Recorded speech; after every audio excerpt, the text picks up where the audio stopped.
మూడోది ఒక రెఫరెన్స్ చదివి నేను చెప్తాను. మొదటి రాజుల గ్రంథం 11వ అధ్యాయం వచనం. సొలొమోను వృద్ధుడైనప్పుడు అతని భార్యలు అతని హృదయమును అన్య దేవతల తట్టు తిప్పిరి కనుక అతని హృదయము తన దేవుడైన యెహోవా ఎడల సంపూర్ణము కాలేదు. మనకు తెలుసు సొలొమోను అనగానే మనకు అర్థమయ్యే విషయాలు చాలా ఉన్నాయి. సొలొమోను అంటే ఎవరు? సొలొమోను అంటే ఎవరు? ఒక రాజు. దావీదు తర్వాత వచ్చిన రాజే సొలొమోను. ఈ సొలొమోనుకి ఇచ్చిన జ్ఞానం దైవ గ్రంథంలో ఎవ్వరికి ఇవ్వలేదు.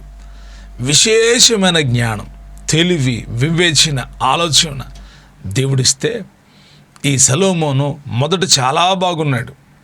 మొదట దేవుని కొరకు ఒక చక్కటి మందిరాన్ని కట్టాడు. దేవుడి కొరకు ఆలోచన కలిగి ఉన్నాడు. దేవుడి మీదే మనసు పెట్టాడు. అయితే రాను రాను జరిగిన కార్యం అంటే సొలొమోను జీవితంలో విగ్రహారాధన ప్రారంభమైపోయింది. అన్యజనులతో సంబంధం పెట్టుకున్నాడు. దేవుని వాక్యమేమో ఇదిగో మీరు అన్యజనులతో స్త్రీలతో వివాహ సంబంధం పెట్టుకోవద్దు, వారి హృదయములను తమ దేవతలను తిప్పుతారు అని చెబితే ఎంత జ్ఞానవంతుడు అన్ని దేవతల తట్టు తిరిగిపోయాడు. భార్యల తట్టు తిరిగిపోయాడు. ఇశ్రాయేలుల యొక్క కుటుంబంలో ఉన్న వారిని వివాహం చేసుకోవలసినటువంటి వాడు అన్యజాతి ప్రజల స్త్రీలను వివాహం చేసుకున్నాడు. జ్ఞానియే కానీ అజ్ఞానిగా మిగిలిపోయాడు. జ్ఞానియే కానీ వెనుతిరిగి చూశాడు. దేవుడు 2 మార్లు హెచ్చరిక చేశాడంట.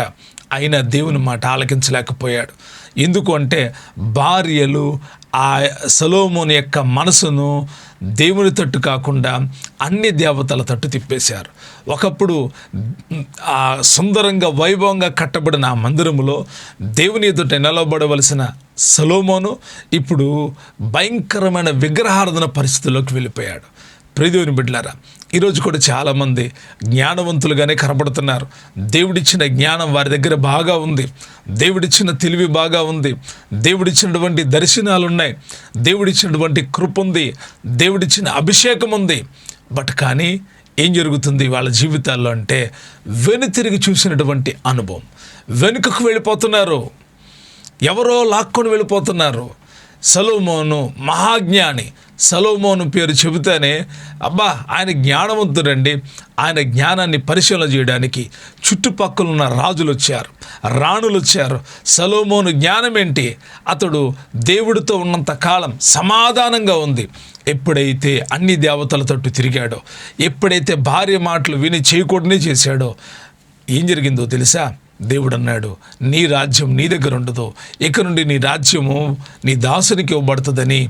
అప్పటి నుండి సొలొమోను దగ్గర నుండి రాజ్యము 2 భాగాలైపోయింది. ఒక పక్క యూదా రాజ్యం, మరొక పక్క ఇశ్రాయేలు రాజ్యం. ఈ రీతిగా విడిపోవడానికి గల కారణం సొలొమోను యొక్క మనసు వెనుదిరిగిపోవడమే. మన ఆధ్యాత్మిక జీవితాల్లో కూడా మనం గమనించాలి. మనము ఎప్పుడైతే దేవునితో కొనసాగవలసిన మనము లోకం వైపు, లోక కార్యాల వైపు, లోక సిద్ధాంతాల వైపు, లోక జ్ఞానం వైపు వెళతామో అప్పుడు కుటుంబము 2గా చీలిపోతుంది. కుటుంబ పరిస్థితులు 2 అయిపోతాయి. ఎవరికి వారు ఎమునో తీరైపోతారు. చాలా సందర్భాలు మీరు గమనించండి. దేవుడిచ్చిన జ్ఞానం మీకుంది, కానీ మీరు ప్రతి విషయంలో అన్యజనుల యొక్క ఆ ఆలోచనల దగ్గరకు వెళ్ళి మీకు గుర్తు చేస్తాను అంటే మిమ్మల్ని ఏదో ఉద్దేశించి కాదు, కానీ మీ జ్ఞాపకానికి ఉండాలి. మీరు దేవుని పిల్లలు అన్యుల దగ్గరికి వెళ్ళి, సిద్ధాంతి దగ్గరికి వెళ్ళి టయాలు గడియలు చూస్తారు. మీరు అంటే మీరు ఎక్కడున్నారు? మీకు దేవుడు మంచి జ్ఞానం ఇచ్చాడు కదా, దేవుడు మిమ్మల్ని స్వరక్తం ఇచ్చి కొనుక్కున్నాడు కదా, కానీ మీరు సిద్ధాంతి దగ్గరికి వెళ్ళి టైములు చూస్తారు, తర్వాత సమయాలు చూస్తారు, అన్నీ చేస్తారు. అన్నీ చేసి వచ్చి దేవుడి దగ్గర ఏమీ తెలియనట్టుగా మరలా దేవుడితో కొనసాగుతారు. అంటే మీరు నిజంగా దేవుడితో కొనసాగుతున్నారా? సొలొమోను యొక్క జీవితాన్ని గమనిస్తే అతడు మంచి జ్ఞానవంతుడు. ఆయన సొలొమోను రాసిన సామెతలు చదివితే ఎంతో జ్ఞానం కలుగుతుంది. కానీ సొలొమోను రాజ్యము 2 భాగాలు అయిపోయింది. సొలొమోను పతనమైపోయిన పరిస్థితి కనపడుతుంది. ప్రియ స్నేహితులారా, మన ఆధ్యాత్మిక జీవితాలు పరిశీలించుకోవాలి. దేవుడిచ్చిన జ్ఞానాన్ని మనం పోగొట్టుకోవద్దు. మనం వెనుక తిరిగి చూడొద్దు. వెనుక తిరిగి చూసామా అంతయు పోగొట్టుకుంటాం. ఇది మూడవ సందర్భం. మొదటిది లోతు భార్య, మొదటి సందర్భం లోతు భార్య గురించి మనం ధ్యానించాం. రెండవదిగా ఇశ్రాయేలు ప్రజల గురించి ధ్యానించాం. మూడవదిగా సొలొమోను గురించి మనం ధ్యానించాం. నాలుగవదిగా ఇస్కరియోతు యూదా ఇస్కరియోతు. మీ అందరికీ తెలుసు ఇస్కరియోతు యూదా అంటే క్రొత్తగా చర్చికి వచ్చేవాళ్ళకు కూడా తెలుసు. యేసు ప్రభు వారి యొక్క 12 మంది శిష్యుల్లో ఒకడు ఇస్కరియోతు యూదా. ఈ ఇస్కరియోతు యూదా యొక్క పరిస్థితిని మనం గమనిస్తే యేసు ప్రభు వారితో చాలా సన్నిహితంగా ఉన్నటువంటి వాడు. ఇతడికి యేసు ప్రభు వారు ధనసంచిని చేతిలో పెట్టాడు. పేతురున్నాడు, యోహాను ఉన్నాడు, యాకోబు ఉన్నాడు, హత్తుకొని ఉన్నవాళ్ళు, వాళ్ళెవ్వరి దగ్గర ఈ డబ్బు సంచి లేదు. ఇస్కరియోతు యూదా దగ్గరే డబ్బు సంచి ఉంది. ఆ డబ్బు సంచి అతడి దగ్గర ఉంది. అతడు యేసు ప్రభుని అప్పగిచ్చేసాడు, పట్టించేశాడు, బేరం ఆడుకున్నాడు, మాట్లాడేశాడు. ఇప్పుడు టైం తెలుసుకోవాలి, యేసు ప్రభుని ఎక్కడ పట్టుకోవాలి, ఆ రాత్రి పట్టుకోవాలి, మరుసటి రోజు పస్కా పండుగ, ఏదేమైనా పస్కా పండుగలో యేసు ప్రభువాన్ని బలర్పించాలి, ఏదో ఒకటి చిత్రవధ చేయాలి, చంపేసేయాలి. వాళ్ళ ప్లాన్ అది.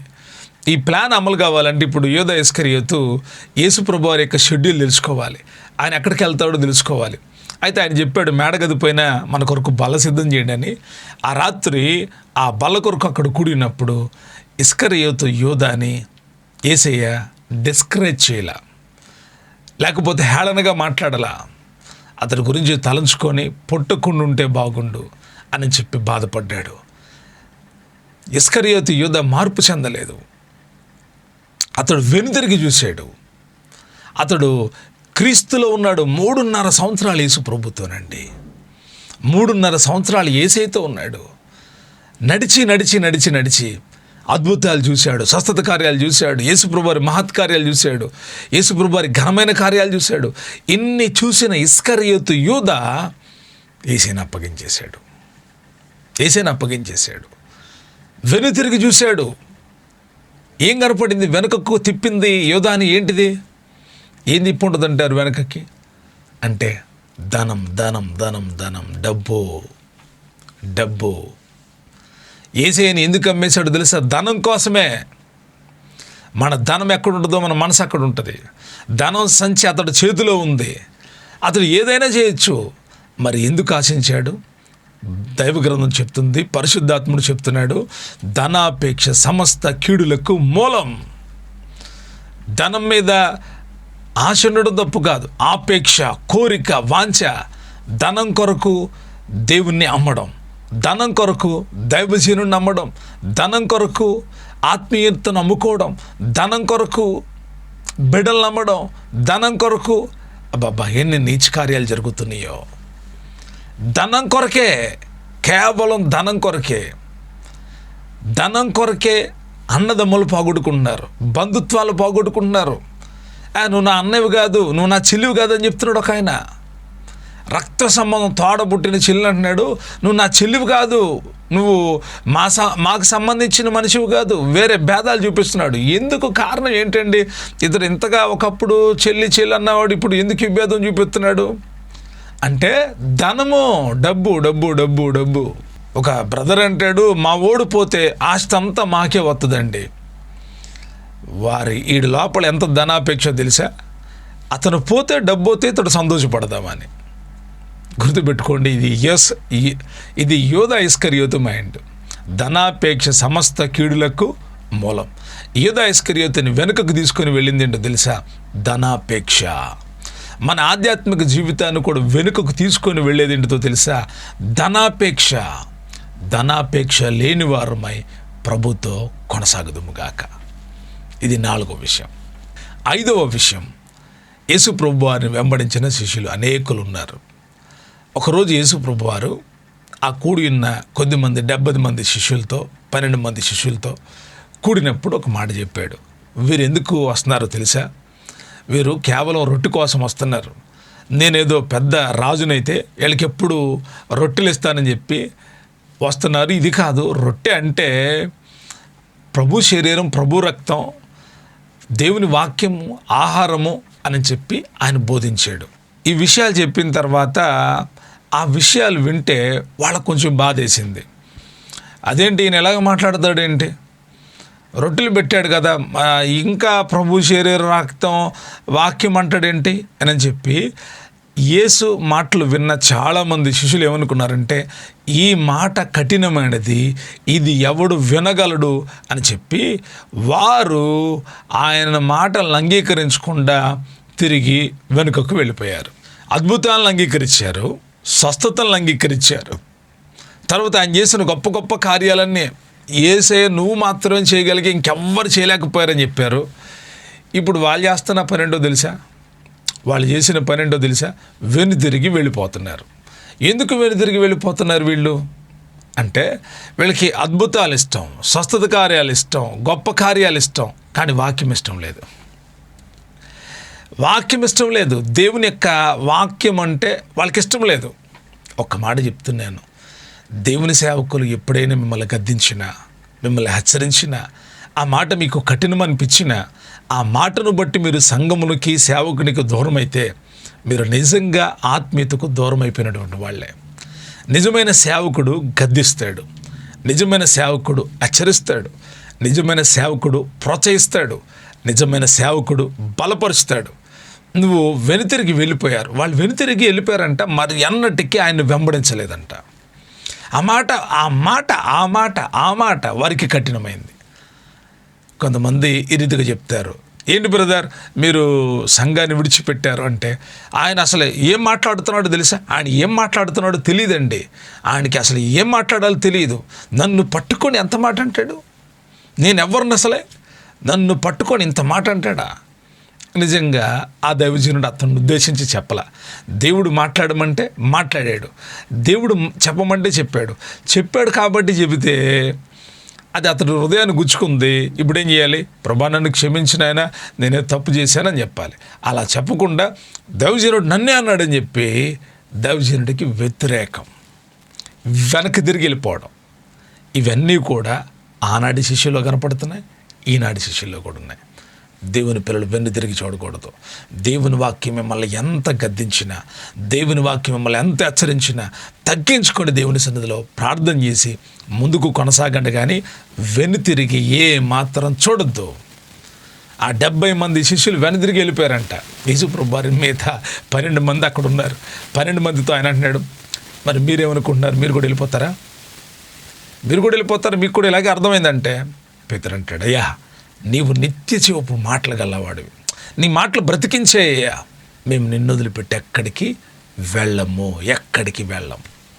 నిజంగా శ్రేష్టమైన తీర్మానం, శ్రేష్టమైనటువంటి అనుభవం. దేవుని పిల్లలు ఎప్పుడు దేవుని వైపే చూడాలి, లోకం వైపు చూడకూడదు. ఇది 5వ విషయం. 6వ విషయం చెప్పి నేను ముగిస్తాను. పౌలు గారికి చాలా సన్నిహితుడైనటువంటి వాడు, పౌలు గారంటే చాలా ప్రేమ గల్లవాడు, పౌలు గారంటే చాలా విధేయత చూపించినవాడు దేమాయి. అతడంట పౌలు గారిని విడిచిపెట్టి లోకాన్ని స్నేహించి దేమాయి వెళ్ళిపోయాడు అని పౌలు గారు చెప్తున్నాడు. ఎందుకు వెళ్ళిపోయాడంటే అతడికి లోక స్నేహం ఏర్పడింది. లోకంతో స్నేహం దేవుడికి వైరం. మీరు దేవుని పిల్లలైతే లోకంతో స్నేహం చేయకండి. లోక స్నేహాలు మిమ్మల్ని దేవుని దగ్గరకు రానివ్వకుండా మిమ్మల్ని వెనుకకు తీసుకొని వెళ్తాయి. లోకం వెంబడి మీరు వెళ్ళడం ప్రయాణమైతే దేవునితో మీరు ముందుకు కొనసాగలేరు. ఒకప్పుడు దేమాయికి వందనాలు చెప్తున్నానన్న పౌలు గారు, దేమాయి పౌలు గారు కష్టాల్లో ఉన్నప్పుడు, ఇబ్బందుల్లో ఉన్నప్పుడు పౌలు గారిని విడిచిపెట్టి వెళ్ళిపోయాడంట. ఎందుకు పౌలు గారు దేమాయి వెళ్ళిపోయాడంటే, దేమా లోకాన్ని స్నేహించాడు, అతడికి లోకం కావాలనుకున్నాడు. ఒకప్పుడు లోకాన్ని వదిలిపెట్టి నాతో ఉండాలని వచ్చాడు. నా శ్రమలను చూసి ఇక నేను బయటికి రాలేనేమో అనుకొని అతడు లోక ఆశలను ఆశించి వెనుతిరిగి వెళ్ళిపోయాడు. ప్రియదేవుని బిడ్డలారా, ఇప్పుడు నేను చెప్పిన విషయాలన్నీ కూడా వారు దేవుని మార్గంలో రాకుండా, దేవుని యొక్క త్రోవలో వెళ్లకుండా వెనుతిరిగి వెళ్ళిపోయిన వారే.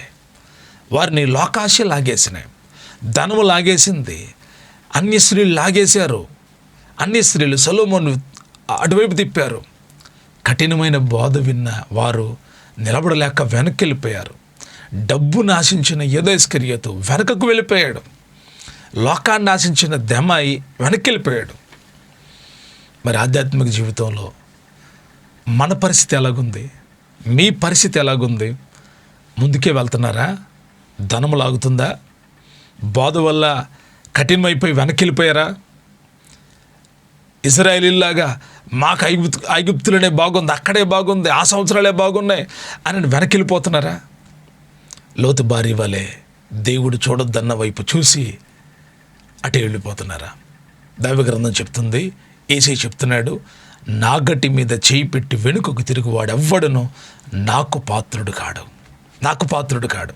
యేసయ్యకు పాత్రులు కారు. మరి ఎక్కడికి వెళ్ళాలి? ముందుకే వెళ్ళాలి. వెనుతిరిగి ఏ మాత్రం చూడొద్దు. యేసు ప్రభు వారి వైపు చూస్తానే ముందుకు కొనసాగండి. వీటన్నిటి విషయాల్లో దేవుడు మీకు జయమనుగ్రహించి మిమ్మల్ని ముందుకు నడిపించునుగాక. చిన్న ప్రార్థన చేసుకుందాం. కళ్ళు మూసుకుంటారా?